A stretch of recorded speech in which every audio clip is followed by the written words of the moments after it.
পরে ঝগড়া 360 ডিগ্রি ঘুরা আমার দিকে চলে আসে। আব্বা বাদ, এবার ঝগড়া আমার সাথে, তুমুল ঝগড়া। আমি কোথায় কি করছি কি করি নাই, আমার নাম আমার সামনে, তুই এটা করছস এটা করছিস, ঝগড়া শুরু হয়েছে। এবার তর্কে এক পর্যায়ে আমার সাথে হাইরা যাচ্ছে, টিকতেছে না। এবার আমার ওনার সব থেকে বড় অস্ত্রটা বের করছে, তোর পেট থেকে আমি হয়েছি না আমার পেট থেকে তুই। আমরা এবার আমাদের দুর্দান্ত একজন পারফর্মারকে ডাকবো, দুর্দান্ত যার অভিজ্ঞতা, চট্টগ্রামের ছেলে, আসছে মোহাম্মদ রিয়াজ।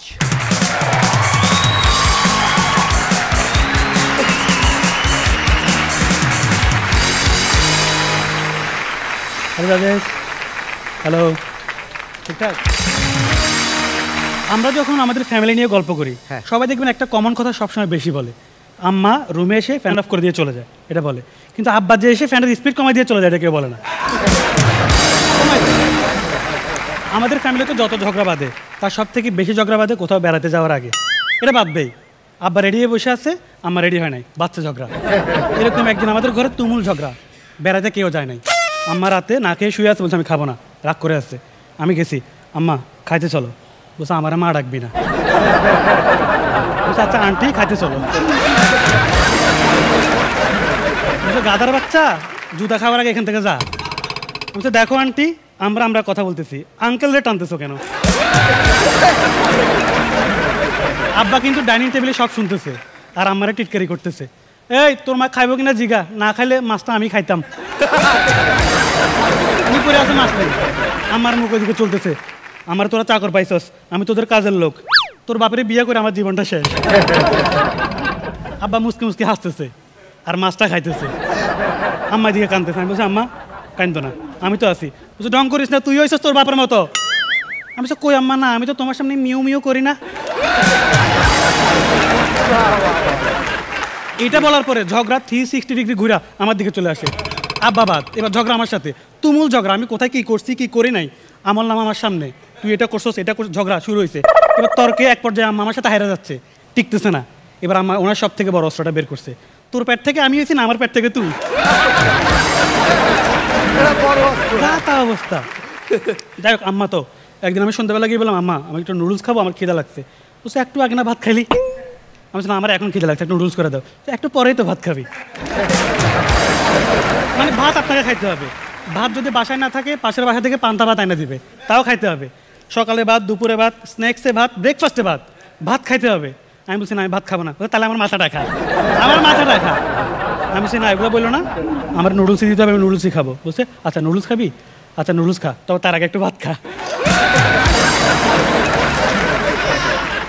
কিন্তু মারা তো অনেক জোস, অনেক কিউট, অনেক কেয়ারিং হয়, ঠিক না? আপনি দেখেন, আপনি খেয়ে দিয়ে হাত দিয়ে ওঠেন, আপনার আম্মা ওনার 5,000 টাকা দামের শাড়ির আঁচল দিয়ে আপনার মুখ হাত মুছে দিবে। একটা কাঁচের গ্লাস ভেঙে ফেলেন, আপনার সেই মা হয়ে যাবে সৎমা। মানে ওই গ্লাস আপনি ভাঙলেন কেন? এই গ্লাস আপনি বুঝবেন যে 5,000 টাকার একটা শাড়ির থেকেও 50 টাকার কাঁচের গ্লাস, এটার দাম অনেক বেশি। কেন? কারণ এই গ্লাস বিয়ের সময় ওনার বাপের বাড়ি থেকে দিছে। ভাই একটা কাঁচের গ্লাস আমি ভেঙে ফেলছিলাম, কি পিড়ান পিড়েছে, 1 ঘন্টা পিড়াইছে। পিড়াইতে পিড়াইতে ওনার হাতের চুরি ভেঙে গেছে, চুরি ভাঙলো কেন, আরো 1 ঘন্টা পিড়াইছে। অবস্থা। আমাদের আম্মারা যদি একবার বলে ফেলে তোদের মন যা চাই কর, আমি আর কিছু বলবো না, মন যা চাই কর, এটা স্বাধীনতা না, এটা স্বাধীনতা না, এটা মানে অ্যালার্ম, ওয়ার্নিং, সাবধান হয়ে যাও। আর একবার যখন বলছে আমি আর কিছু বলবো না, এরপরে উনি যেটা বলবে ওটা একটা পূর্ণদৈর্ঘ্য বাংলা ছায়াছবি। এই মুভির শেষাংশে রয়েছে আম্মা আম্মা এবং আম্মা। এই মুভির মোরাল অফ দ্য স্টোরি হচ্ছে খালি আমি দেখে সংসার করে যাইতেছি। দেখেন, আমরা যারা ফ্যামিলির বাইরে থাকি আমাদের সাথে খুব বেশি কথা হয়। আমরা যখন ফোন দিই, ফ্যামিলির বাইরে থাকি, বাসায় যখন কল দিবা আম্মার সাথে বেশি কথা হয়, ঠিক না? আমরা আম্মার সাথে কথা বলি অনেক বেশি। আম্মা আপনারে ডিটেলসে বলবে, ওনার ভাইদের কথা, ওনার বোনদের কথা, ওদের 14 খানদানের কথা আপনারা বলবে। বাসার টিকটিকি তালা পোকা কোথায় কোনটা আছে এটাও বলবে, এটা বলবে। হ্যাঁ, খাইছস, খাইছি, কি রানছে, এটা অফিসে গেছস, গেছি, কাপড় চাপড় ধুইছি। মানে আমি বিরক্ত হয়ে গেছি, 20 মিনিট এগুলো শুনতে শুনতে বিরক্ত হয়ে ফোনটা কেটে আমি আব্বারে ফোন দিছি। আব্বা কেমন আছো? বলছে ভালো। তুই কেমন আছিস? ভালো। নে তোর আমার লগে কথা কর।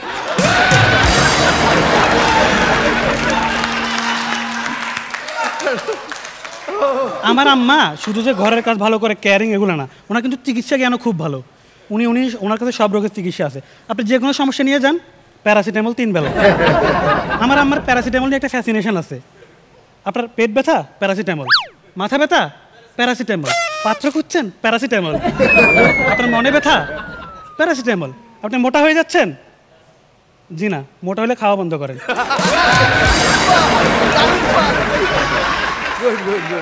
উনি ভাবছিল প্যারাসিটামল বলবো না।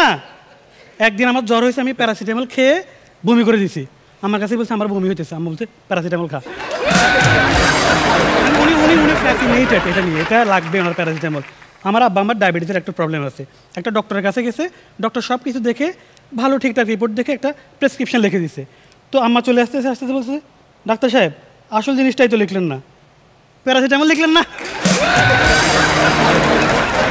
ফ্যাসিনেটেড। আমাদের পাশে আমরা 6 জন, আমার আব্বা আম্মা, আমার ভাই ভাবি আর আমি, আমার বোন।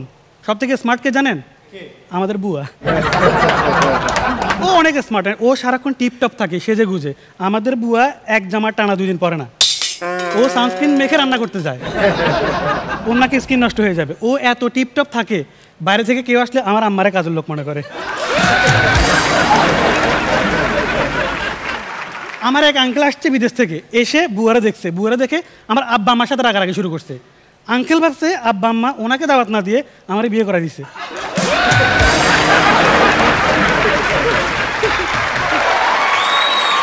আর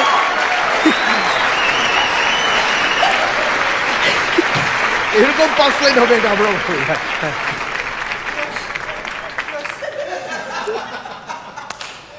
উনি ভাবছে এটা আমার বউ।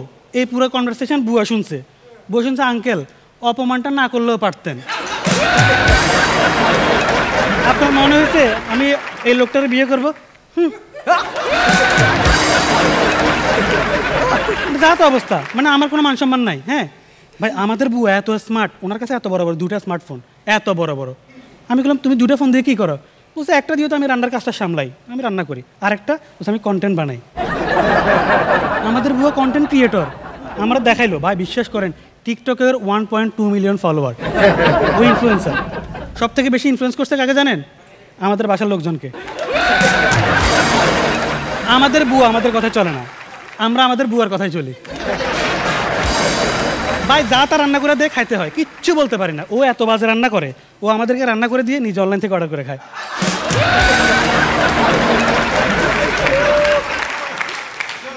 কিচ্ছু বলা যায় না ভাই, কিচ্ছু বলা। একদিন বলছি বুয়া লবণ এত বেশি দিয়েছেন কেন? বলছে দেখেন মামা আমি লবণ বেশি খাই, ও লবণ বেশি খায়, দেখছেন কি অবস্থা। আরেকদিন বলছি বুয়া মুরগিতে কিন্তু ঝাল বেশি হয়েছে। পাশ থেকে আব্বা বলতেছে কই ঝাল তো ঠিকঠাকই আছে। আম্মা বলতেছে হ্যাঁ 35 বছর তোমার সাথে সংসার করি, এই কথা তো আমারও কোনোদিন কইলা না। থামো না, খালি আমি দেখে এই সংসার করে যাইতেছি। আমাদের বুয়া দেখেন, এটা শুনে বুয়া রাগ করছে। একবার বলেন ঝাল বেশি হয়েছে, একবার বলছে লবণ বেশি হয়েছে। এটা আমি শুনতে পারবো না একজনের কথা। আপনারা সব সময় একসাথে এসে বলবেন যে এটা কী বললো, আমরা চাকরি করি, আমরা একজন এক টাইমে আসি, তোমার একসাথে কীভাবে বলবো? তো আমাদের বুয়া আমাদের সবাইকে একটা হোয়াটসঅ্যাপ গ্রুপে অ্যাড করলো। গ্রুপটার নাম হচ্ছে রান্নার বাসা 5 ব্র্যাকেটে অপশনাল। আমরা অপশনাল, আমাদের কোনো দাম নাই। ভাই আমাদের বুয়া ইনফ্লুয়েন্সার, মাঝে মাঝে তো ওর ফ্যান ফলোয়ার আমাদের বাসায় চলে আসে ওর সাথে দেখা করতে। তখন আমার আম্মা চা বানায়, আমি সার্ভ করি। বুয়া সোফায় বসে বলতেছে মামা আমাদের একটা গ্রুপ ছবি তুলে দেন তো। আমি তুলে দিও, কারণ আমার লাভ আছে, কারণ এটা বুয়া দিছে।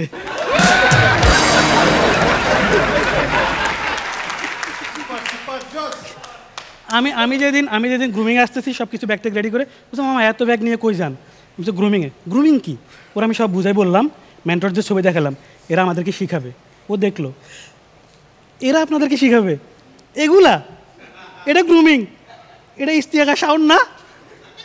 তুমি কেমনে চিনো? এদের ফ্রেন্ড রিকোয়েস্ট আমি 1 বছর আগে থেকে তুলে রাখছি। বলছে কোন এটাকে সাইফুল এই বিয়ে শাদী করছে কিছু? ও তো আমার বিয়ের প্রপোজাল দিয়ে রিজেকশন খাইছে। যা তো অবস্থা। আমাদের বউ অনেক ফানি, অনেক ফানি। আমার মতোই। তো আমাদের বুয়া যেদিন আমাদের বাসায় আসছে প্রথম, একদম সর্বপ্রথম আমাদের বাসায় আসছে, এসে বলছে দেখেন মামা, আমারে বুয়া খালা এগুলো ডাকা যাবে না, আমরা আপা ডাকতে হবে। আমরা ওনাকে আপাই ডাকি, কিন্তু লাস্ট কয়েক মাস জানি ওনার কী হয়েছে, আপা আপা ডাকলেই মাইন্ড করে।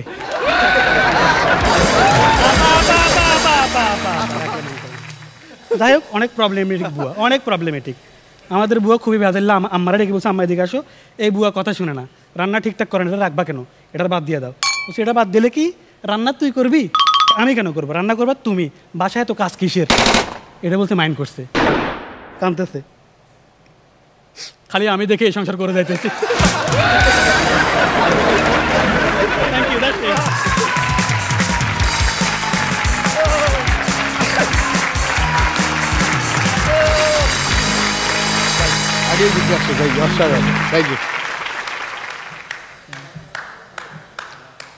আমার মনে হয় যে বিচারকদের এই স্ট্যান্ডিং ওভেশনটাই সব মন্তব্য জানিয়ে দিয়েছে, তারপর মুখ থেকে শুনতে চাই। রিয়াজ, দেখো আমার শরীরের পশমগুলো দাঁড়িয়ে গেছে। তুমি পারফর্মার ভালো, এটা অনেক পুরনো, তোমার কাছে কিছুই নেই জিনিসটা। তুমি একটা এক্সট্রিম লেভেলের পারফরমেন্স দিয়েছো এবং সেই লেভেলের পারফর্মার হয়ে গেছো অলরেডি।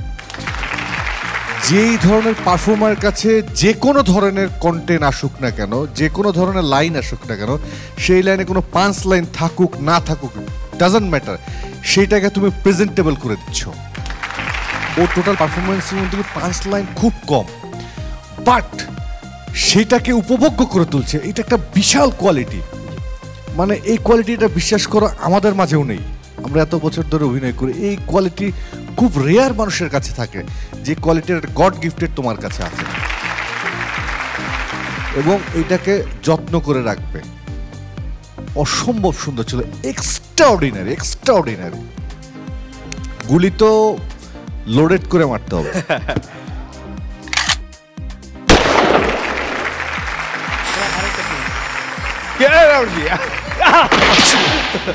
ওকে, একটা জোরে হাততালি। আমরা নিজেরা সৌভাগ্যবান যে তোমার পারফরমেন্স আমরা সরাসরি দেখছি, এটা আমরা সৌভাগ্যবান।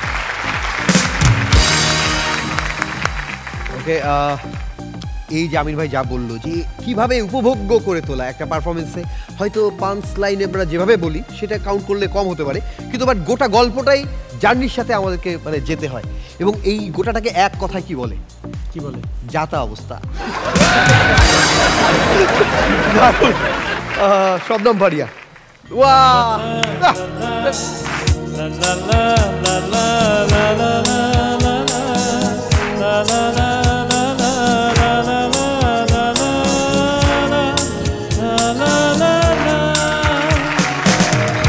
না রনি, এই পারফরমেন্স শুধু হার্ট দিয়ে চলবে না, এটা আসলে ঠিক, এটা এক্সট্রাঅর্ডিনারি পারফরমেন্স, এটা মানতে পারলাম না শুধু হার্টে, এবং সেটা শুধু আমাদের এটা মানা যায় না, এটা মানতে পারলাম না। মানে আমরা প্রয়োজনে দুইজন যে একসাথে হার্টে হার্ট মিলাবো।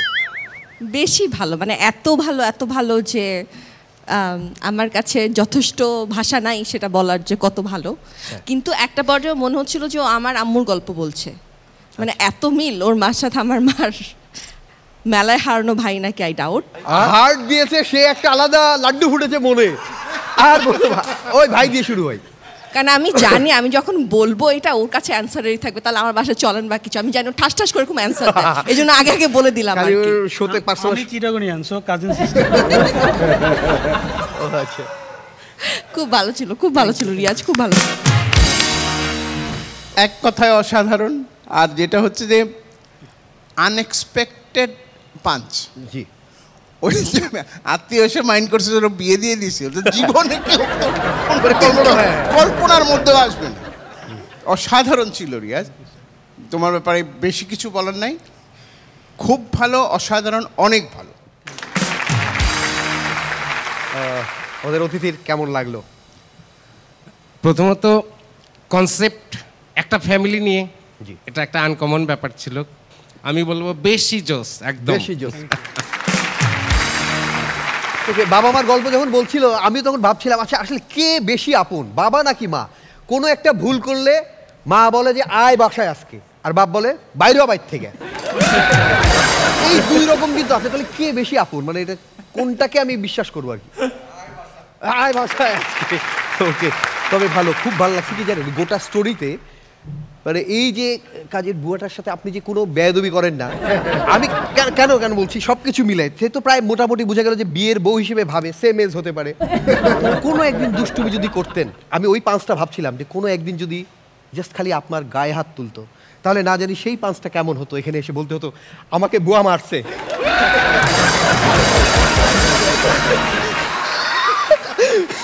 ওকে, অনেক ধন্যবাদ। প্লিজ